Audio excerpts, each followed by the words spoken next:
Often you're going to realize the journey of your life, the places that you want to go to, the challenges that you face.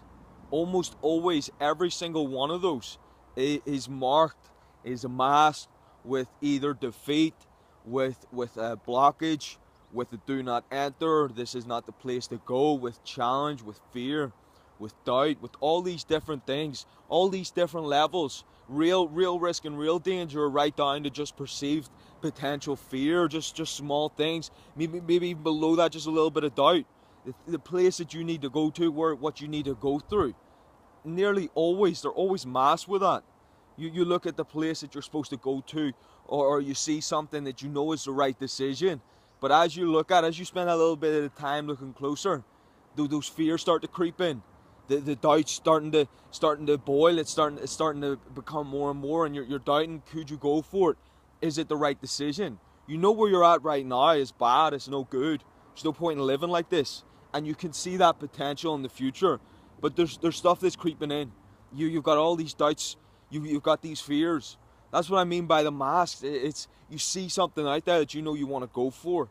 You've got a decision you need to make now, and it's total fear. You think you could not do it. There's no way. It's too difficult. Far too much of a challenge. And the amount of people that have backed down from that, and the solution was to go at it, to go forward, and you would realize that fear disappears. It gets flipped into your own courage, and as you go for it, you realize the process that you go through. You had every reason to do it, but you missed it because you give into a fear or you give into a doubt. Whenever you're out there and you're wanting to progress and succeed, you will more than likely, extremely likely, face temporary defeat in the beginning. But until you keep going, keep charging at it, keep hitting it, then you will never know what the success feels like.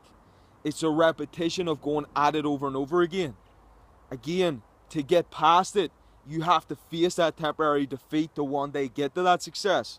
Whenever it's extreme risk, that's not for everybody. That's not a life well lived for every person. But there's individuals out there that know that this is a life that they were supposed to go for. To go in that direction was the best life for them. And by no stretch of the means is that for me to say for somebody else to do.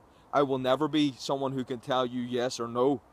What I am saying is, if that's my life, if that's my decision, that I go all out in that, then I know that I'm not going to be the victim, the person that gets stuck with a fear or a doubt, or I cower at the side of extreme risk. I go for what I know I need to go for, and that's every single detail for me that I know that no longer, as we see all these things that are clouded and masked with fear, with temporary defeat, with challenge. I know that we should go through those things, and it's up to anybody out there to know for themselves if it's really what you want to go for, if it's something that you believe in, that it's nobody else telling you to go for it. It is yourself. If you're going to stop at that initial stage, that initial barrier, you'll never know what it was to go along that journey. To go along it, however, to push through every single one of those challenges and difficulties, the journey you go on is far different than what you're expecting currently by backing down at that first sign.